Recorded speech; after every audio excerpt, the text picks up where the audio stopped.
topic of forbidden anthropology. And I took anthropology in post-academia, a couple of courses, and it never added up. And then, right, tin top respect, R.I.P., rest in peace to Lloyd Pye.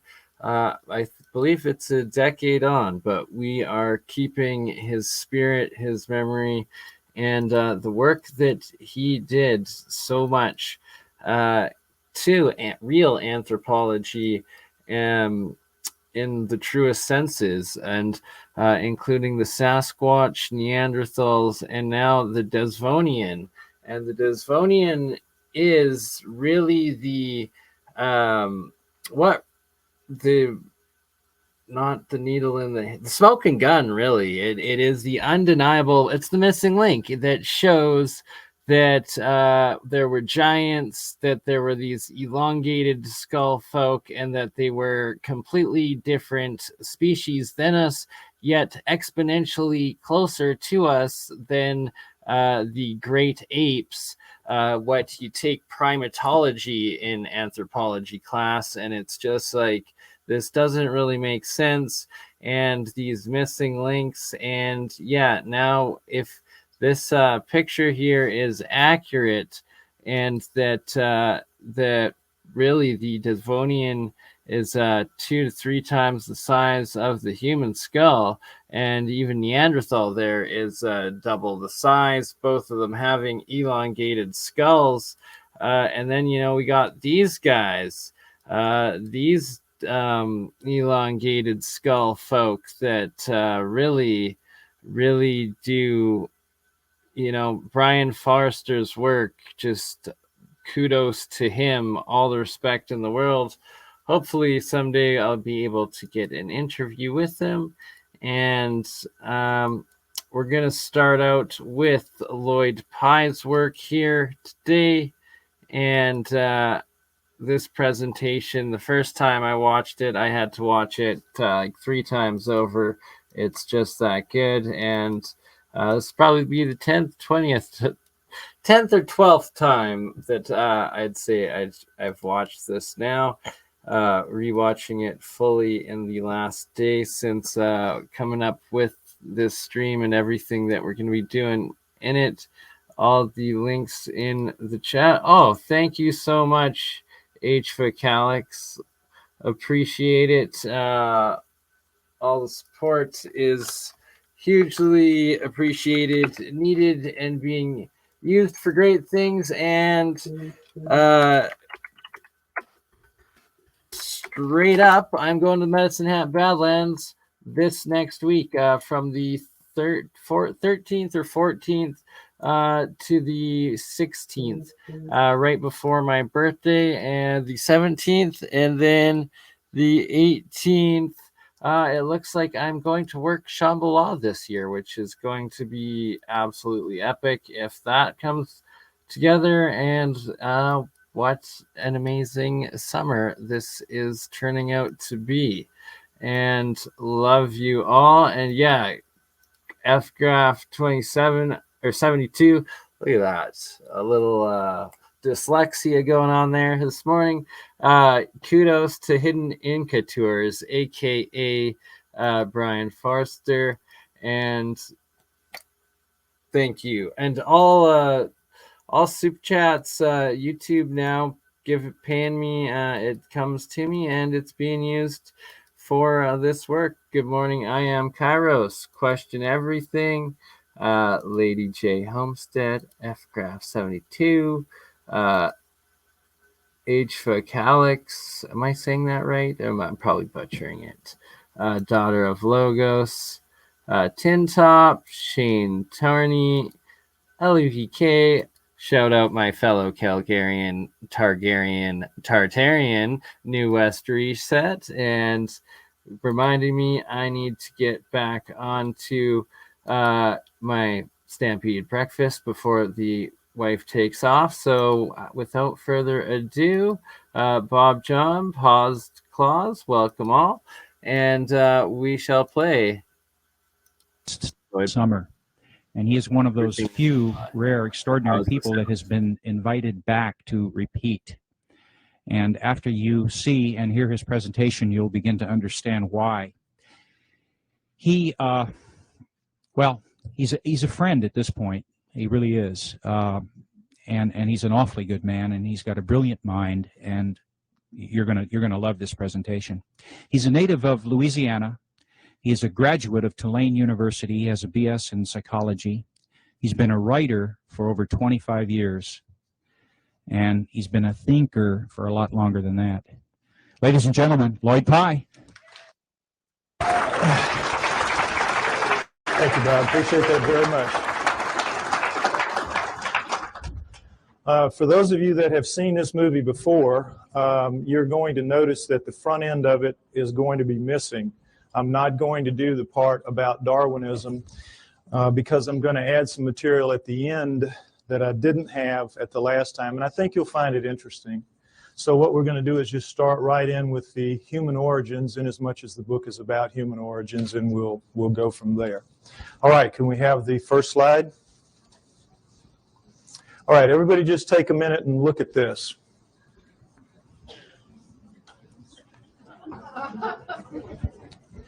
This is, wait, that's right, I don't need to do that. This is what we're all told is how we began as human beings, that we came out of the primordial sludge and step by step evolved into what we are today.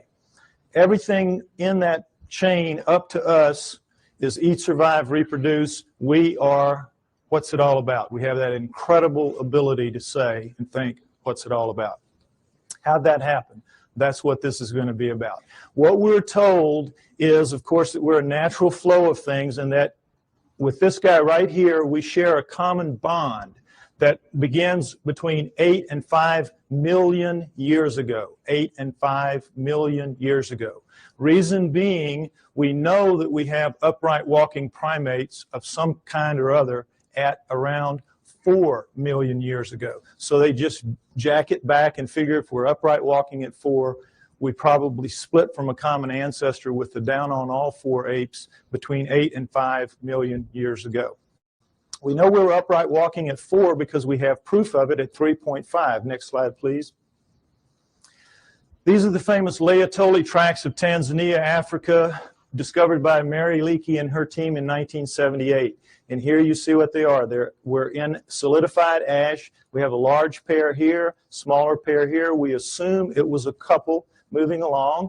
And we see the track here in a blow up is not quite human. It's different in several ways, but it's human enough to make it very clear that we have upright walking bipedal creatures 3.5 million years ago, no doubt, measured by ashfall, which is very accurate.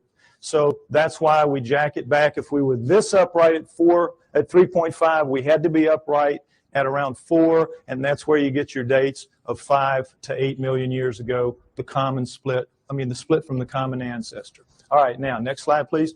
Here's the depiction of how this happened. The nearby volcano laid out a layer of ash. The creatures go walking along, leaving their tracks. Then another layer of ash comes, seals the layer, and then 3.5 million years later, a rivulet comes through here, cuts through, exposes one of the tracks. One of Mary Leakey's team sees it, and then they peel back the layers until they expose the whole thing. Miracle piled on miracle. It's just amazing, an amazing discovery. Now, the reason I show you this is I want you to notice that all pre-humans that you will see in the books, and go back and you can check, they will show you a head that looks like this one pretty much, grossly primate in its characteristics rather, because that's what the skulls of all pre-humans look like. But then they'll always stick these human bodies underneath those heads. And this is a subtle brainwashing that is performed on all of us to make us think that these are, in fact, pre-humans, because that's what they're called. That's what anthropologists call them, pre-humans. Now, you can't pretend that those heads are in any way human, so they don't, but they leave the body parts looking, you know, amazingly human. You have the hands coming down mid-thigh, and, you know, I hate to say it, but God, this looks a lot like my body right there.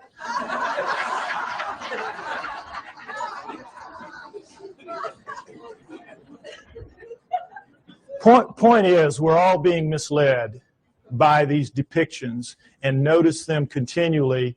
It's the way I'm telling you. Now, next slide, please. Lucy is very famous. Everybody should know her story. Lucy in the Sky with Diamonds, 1974, Afar Valley, Ethiopia, discovered by Donald Johanson and his team. She is the first of the so-called pre-humans. They are the Australopithecines, and she is one of the first types. Now, what we know from her is a remarkable amount, because we have 40% of her body recovered. With mirror imaging, that gives us 80%. It was so much more than any other fossil at the time. It was just amazing. So we know a lot about her. She stood about 3 feet 6 inches to 3 feet 8 inches tall. Very diminutive relative to us.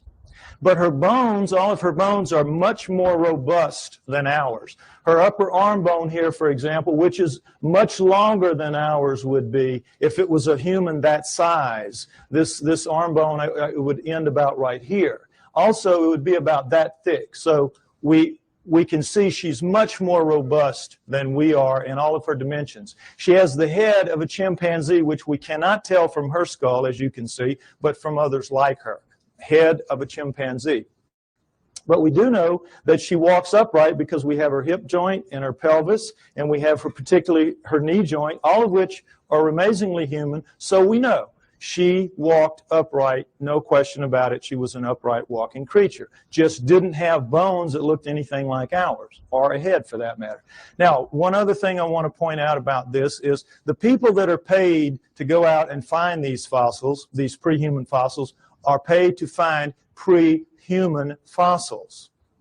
So what they do is they fudge it every way they can to make them look human, and they always have problems with the arms, because all the arms of the pre-humans are too long from here to here, from shoulder to elbow relative to us. So if you notice, what they did is they fudged this way up beyond where it ought to be to get this up here, so they could get the fingertip down around mid-thigh, when in reality it belongs down around here.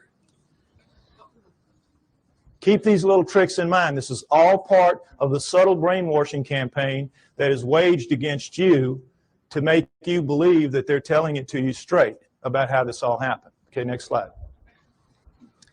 All right, as I said, these are the first 4 of the Australopithecines, and Lucy is one of the first kind, Australopithecus afarensis. We have Africanus, we have Robustus, we have Boise. All right, we have basically a pair of upright walking chimpanzees, upright walking gorillas. You can see that length of face, width of face, and sagittal crest, which modern gorillas have. It's that ridge of bone where their muscles attach to the tops of their heads. So from 4 million years ago to approximately 2 million years ago, we have a pair of upright walking chimps, a pair of upright walking gorillas, and that's it. Okay, now at 2 million years ago, we have a transformation. We are told it is a transition, that somehow the Australopithecines segued into the next creature, which is Homo. Homo meaning man. You will see they are indeed more man-like than are the Australopithecines, which are clearly primates, upright walking primates. So we have this changeover from Australopithecines to Homos. We're told that it is a transition, it is a transformation, as you will see with this slide. Next slide, please. Okay, here we go. Australopithecine, early Homo. Notice, if you will, this is not a transition. This would require 20 or 30 gradual changes to get in from this to this. It is an overnight change. It is just sudden. Boom. The Homos are here. I don't mean that like it sounds. Okay, next slide. All right, the Homos are here. Here we go. The Homo habilis, Homo erectus, Homo archaic, Homo Neanderthal, and then Cro-Magnon, Homo sapiens, us. Notice Neanderthal man going back and through the Australopithecines don't look anything like us. Nothing. Here we sit right here. Another transition. Now remember, we had 4 million years Australopithecines, approximately 2 million years. There's some overlap in here. And then here, 120,000 years ago only, boom, here we are. Suddenly, overnight, looking nothing like anything that has come before. The bones of all of these creatures are much thicker than ours, just like Lucy's were. And in every way, the shapes are dissimilar. They do not have, it's hard to tell looking straight on, but they have no foreheads. Their foreheads go straight back off their huge brow ridges, neither of which we have. We have nice forehead here. We have no brow ridges. Huge, round, nocturnal vision eyes. So did the Australopithecines. These are primate eyes. Primates have this kind of eye. Huge, wide nasal passages indicating a big flat nose spread across the face. We've got our little uplift of bone sticking our nose off our face. We have rectangular, small, reduced eye sockets, very poor night vision. A dramatic change has occurred. The upper jaw sticks off the face. Ours squished in. Nothing like us. Next slide, please. Profiles show the degree of change is startling. Prognathous mouth, no chin. Prognathous mouth even more so. No chin, and then suddenly flat mouth, nice chin. Look at the change through here. Australopithecine, Homo erectus, Cro-Magnon. This is as big a leap from here to here as from here to here in anatomical terms. A light year, a light year. This is not a transition. These are transformations, despite what you are told by anthropologists. Next slide, please. Now, am I making it sound my way just because the heads go that way? No, let's look at a whole body. This is a Homo erectus called the Lake Turkana boy. Homo erectus, Lake Turkana boy. Now, notice, if you will, this guy's about 12 years old. His molars have not erupted yet. He already stands 5'8". He's going to grow to 6'6", maybe 7 feet in adulthood. We don't know how they grew. But already at 12 years old, he is a physically robust creature. Every bone in his body at 12 years old is far more robust, thicker, stronger than any bone in Arnold Schwarzenegger's body today. True. Now, why do you, notice too, if you will, the length of his upper arm. And he has some shoulder socket here, so they had to put it in the right place. So that forced them to put the fingertip pretty near where it belongs. It belongs a little bit lower, but pretty close. Now, what are bones like this all about? What's the deal here? Why are they so robust? Your bones are a function of the torque your muscles can generate. Your bones have to be able to withstand the pressure that your muscles can generate. And if not, your muscles would break your bones. So when you're looking at bones like this, you're looking at an incredibly powerful creature. What are you looking at? You're looking at primate bones, primates of the earth. This is how the primates are built. Gorillas, chimps, right on down the line. They are incredibly strong relative to us, are the primates. 5 to 10 times pound for pound. They can come, they'll come right out of the mother's womb, reach up, hands and feet, hook onto her belly, and she walks off. And they can hang on. Anybody's had a pet monkey knows what I'm talking about. Next slide. Okay, this is a chimpanzee minus its hair due to disease, so you can see the musculature in here. And the strength of these things is amazing. Amazing. You could take a male chimp like this, not a gorilla, and put it in a room with Mike Tyson. It's a battle to the death, and they both understand that. 2 or 3 minutes, this chimp is walking out. Now, he may be missing an ear or two.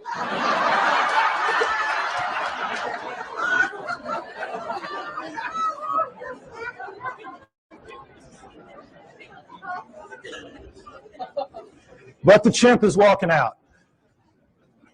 The chimp can tear him limb from limb, literally, apart.